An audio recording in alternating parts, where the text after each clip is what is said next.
السلام علیکم ورحمۃ اللہ وبرکاتہ۔ الحمد للہ رب العالمین والصلاة والسلام علی اشرف الانبیاء والمرسلین وبعد۔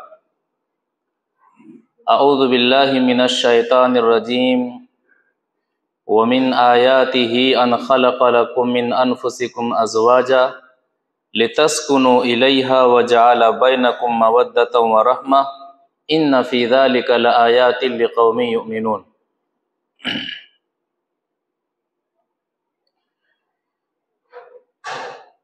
اسلام کے اندر نکاح کرنا اللہ کے رسول صلی اللہ علیہ وسلم کی سنتوں میں سے ایک سنت ہے۔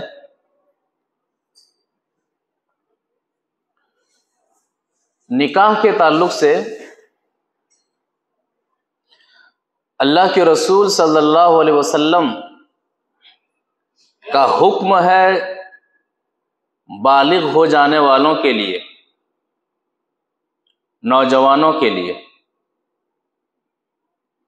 وہ حکم کیا ہے ایک حدیث سے سمجھ لیتے ہیں۔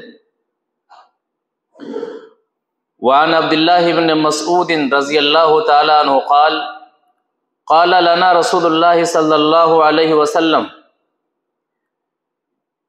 یا معشر الشباب من استطاع منکم الباءۃ فلیتزوج فإنہ اغض للبصر واحسن للفرج ومن لم یستطع فعلیہ بالصوم فإنہ لہ وجاء رواہ مسلم فی ابواب النکاح۔ مسلم شریف کے اندر یہ حدیث موجود ہے۔ راوی حدیث حضرت عبداللہ بن مسعود رضی اللہ تعالی عنہ، وہ فرماتے ہیں کہ نبی صلی اللہ علیہ وسلم نے ہم سب سے خطاب فرمایا، آپ نے فرمایا یا معشر الشباب، اے جوانوں کی جماعت،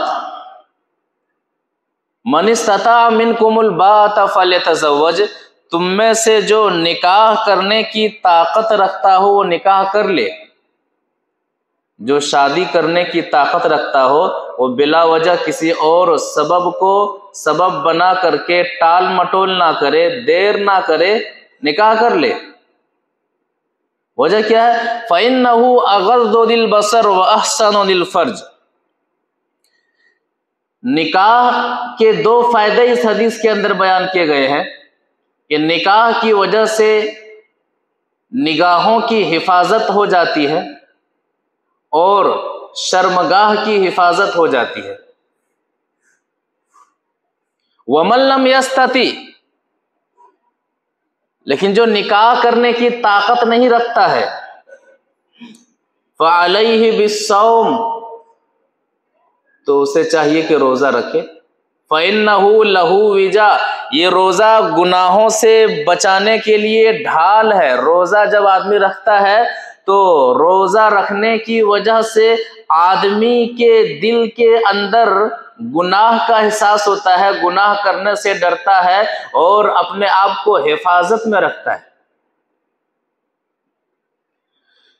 تو اس حدیث کے اندر اللہ کے رسول صلی اللہ علیہ وسلم کا حکم ہے کہ تم میں سے جو نکاح کرنے کی طاقت رکھتا ہو وہ نکاح کر لے۔ لہٰذا حدیث واضح کرتی ہے اور یہ نقطہ پیش کرتی ہے کہ نکاح کرنے کی طاقت ہے تو نکاح کر لینا چاہیے۔